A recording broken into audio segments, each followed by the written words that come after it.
Salut à tous pour ce mardi de la dernière semaine de septembre. Donc un market maker buy model avec le retournement avec un modèle IFVG, donc une fair value gap inversée. En gros, je vous explique. Donc tout simplement, même chanson tous les jours. Côté de gauche, cette fois-ci du coup c'est un market maker buy model. Côté de gauche, retournement. Côté de droit, pour venir chercher la liquidité acheteuse qui se trouve au-dessus de la consolidation d'origine, enfin le début du côté de gauche quoi. Donc pour mon billet d'aujourd'hui, si je vais sur le 1 heure, le prix il est haussier. Comme on avait vu ce week-end, si vous suivez, on avait cette rangée haussière, le prix il a rééquilibré la rangée au 50%. Ok, il a retracé au 50% de la rangée. Donc là, il a rééquilibré la rangée pour ensuite continuer la hausse. On laisse derrière du coup cette liquidité et le prix est venu la chercher aujourd'hui. Et aussi le prix s'est arrêté sur une tape d'A, du coup cette bougie ici, elle se fait à quelle heure? 11h du soir, on revient dessus à 11h du matin, on s'en fout si c'est le matin ou le soir. Le temps s'aligne, donc ici on avait cette rangée haussière, le prix retrace dedans, le temps s'aligne, cette bougie ici 23h, cette bougie là 11h, sauf que 23h c'est 11h du soir et du coup ça fait 11h. Ensuite là le prix il a fait, voilà, il fait un peu d'avant-arrière. J'ai pu trader la journée d'hier. Hier j'ai fait un market maker sell model et aujourd'hui j'étais haussier du coup pour continuer cette hausse qui est actuellement très lente, sauf que là du coup elle s'est complétée. Là on est venu chercher la liquidité acheteuse qui est là-haut. Donc mon billet, en gros pour résumer parce que je tourne un peu en rond, mon billet d'aujourd'hui c'était à ce qu'on vienne chercher la liquidité qui se trouve là-haut et c'est ce qu'on est venu faire. Donc là si je vais sur le 15 minutes, si je pars un peu plus bas, donc j'avais comme première cible là le prix baisse qui est en train de faire de l'argent là, les vendeurs. Donc maintenant faut venir avaler tout ça. Donc la première cible, c'est là où je suis sorti, c'était la cible de liquidité principale. Ensuite il y avait du coup le plus haut de la journée qui est là-haut. Donc ça c'est le plus haut de Londres. Donc ici on a l'ouverture de minuit, le plus haut de Londres.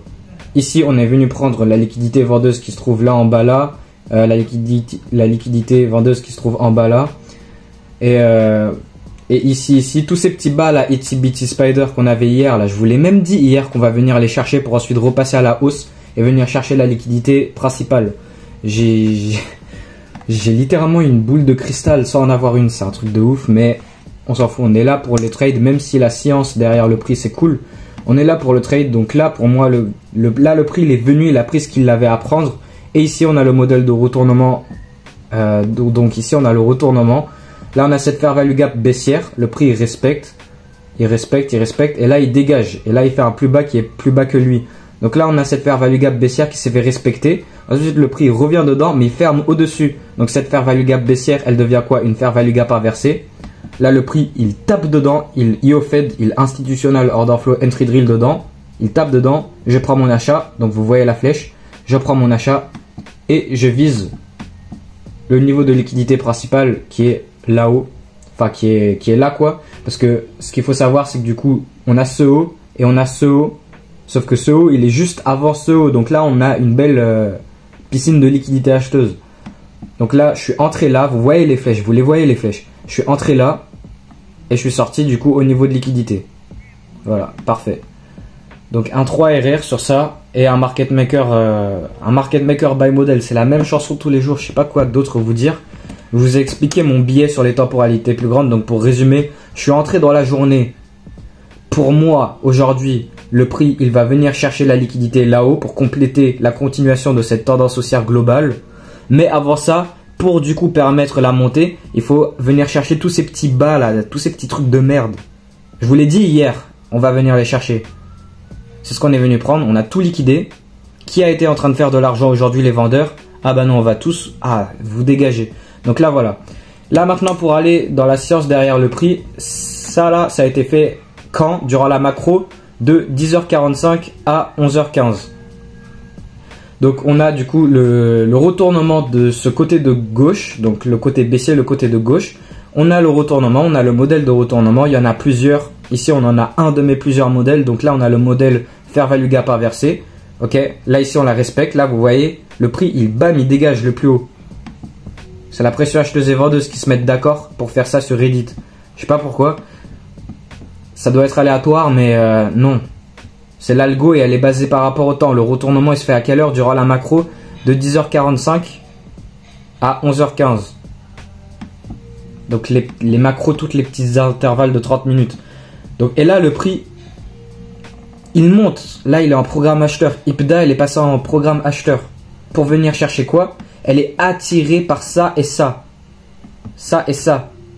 C'est comme un aimant pour le prix. Et puis, il y a les deux autres niveaux. Ça, c'est le plus haut de Londres, qui est juste au-dessus. Et on a le niveau là, qui est du coup le plus haut de tout derrière, ici, là.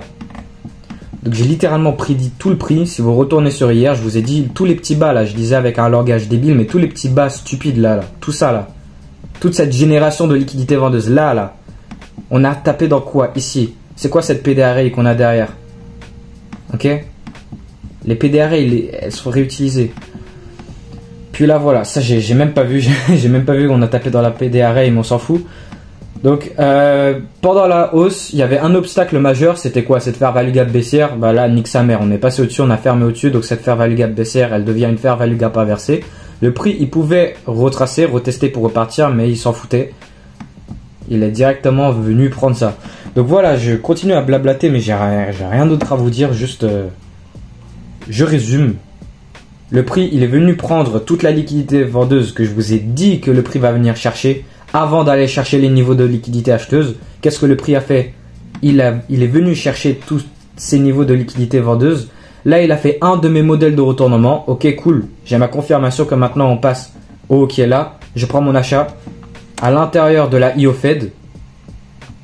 Et du coup, logiquement, à l'intérieur de cette fair value gap inversée, elle se fait casser par quoi? Une fair value gap haussière. On reteste, on IO Fed la fair value gap haussière plus la fair value gap inversée.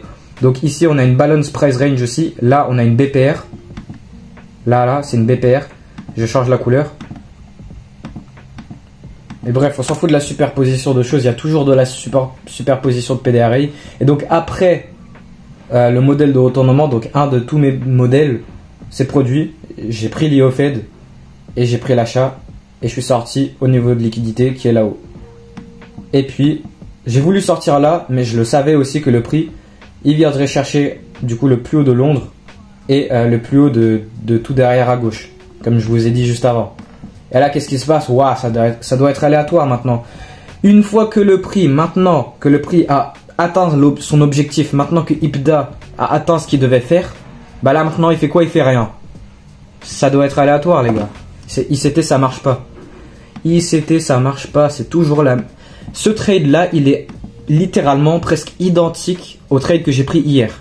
Juste l'inverse. Hier, c'était un market maker sell modèle. Aujourd'hui, c'est un market maker buy modèle. Et les temps cycliques, qu'est-ce qui se passe? Haut du cycle précédent. Haut de la session précédente. Parce que ça, là, toute cette boîte ici, toute cette boîte, c'est le cycle de 270 minutes de Londres. Ici, on a le plus haut qui est là. Ok? Ici, on a le bas de ce cycle précédent. On est venu, on a pris le bas du cycle précédent. On a tapé dans cette PDRA, on a pris tous ces niveaux de liquidité, on s'est retourné. Maintenant, on va venir faire quoi? Venir chercher le haut du cycle précédent, plus le haut de la session précédente, qui est le haut de Londres, puisque là, maintenant, on est dans la session AM, plus le niveau de liquidité principal qui est tout derrière. Là.